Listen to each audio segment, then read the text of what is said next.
We are in a war. Hello, friend. Are you aware of that? That you're in a battle? But frankly, we fight the wrong one all too often. We fight our spouse, our friends, ourselves, our political difference, even our enemies. And that's not where the battle is. But it can seem like it, can't it? Like that it's our problems and our worries or other people, that's the battle.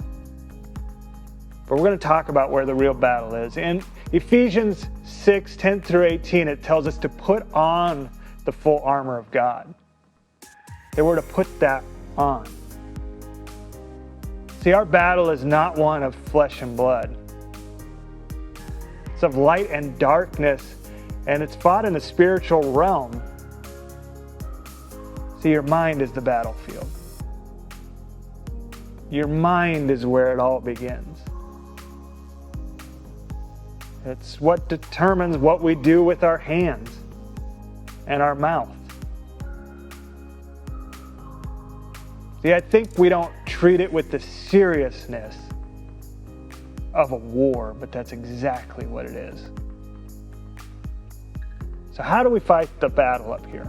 The first thing is to actually examine what you're thinking about. Like, what is consuming your mind? See, all too often we're passive to our thoughts. We wake up on the wrong side of the bed and then have a negative outlook on our life. And you can see this all around you. If your work day is Monday through Friday, Monday's a bad day. Friday's a good day. You're working both days. But because you're looking at the week ahead on a Monday, sometimes that can be negative. On a Friday, it's just one day to go. Man, my kids are all in school right now, and so we have to get up earlier throughout the week so I can have my morning time. And in the middle of the week, I get a little negative about our schedule, and I more tired about it. But then on a Thursday, all of a sudden I have energy and pep in my step with the same, actually less sleep, because it's easy to be passive to the thoughts.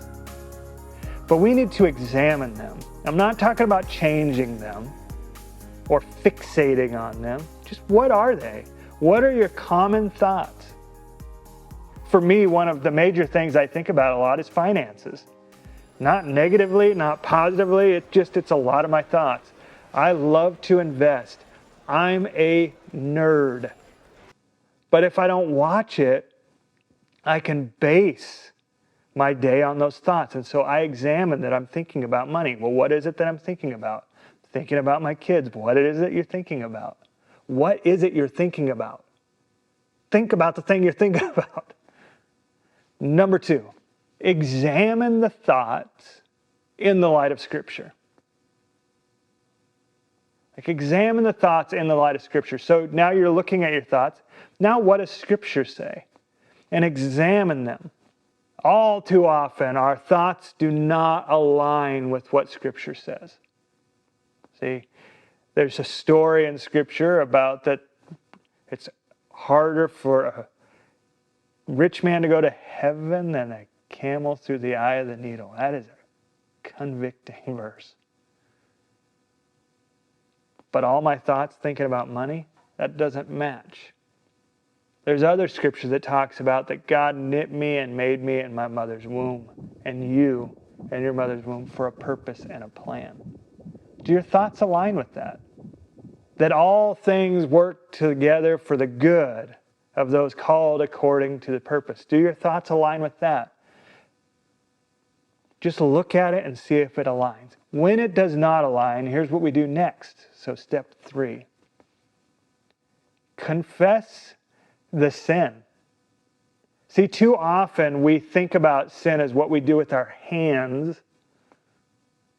But Jesus was very clear. He said, if you thought about a woman lustfully, you've committed adultery. Right? That's action in here. And we need to verbally confess, God, I'm believing wrong things.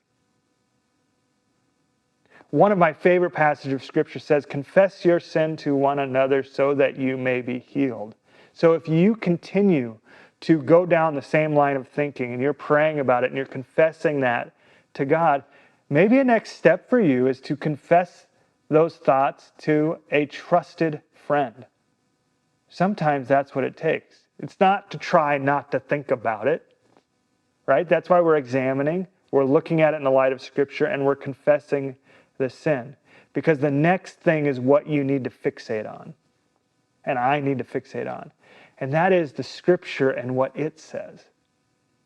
So if you have trouble thinking of your life as good and God working for your good in it, that Scripture of all things working together for the good of those that called and are according to His purpose, that's something you should memorize. We try to do this thing where it's like, we're not going to think about the thought. But that's the very act that causes us to think about it. Instead, replace it with truth. And truth is above your thoughts.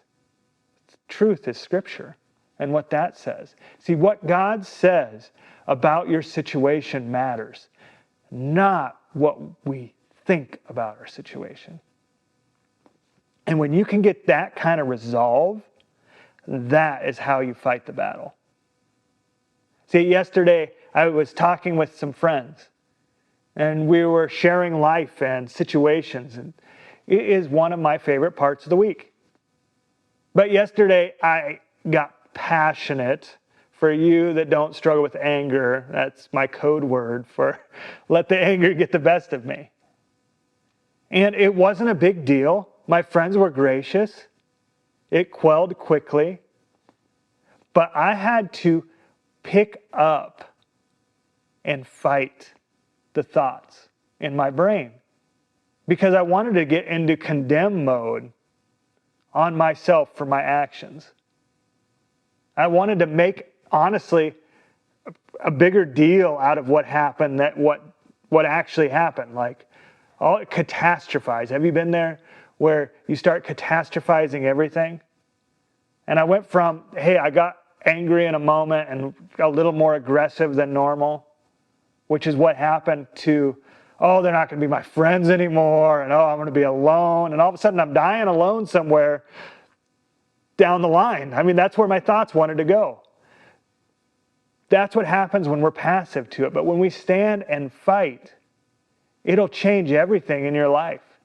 There is a war going on, and I'm going to repeat, it is not your spouse, it is not your friends, it is not yourself, it is not your political enemy, it is not your actual enemy. The battle is in your mind.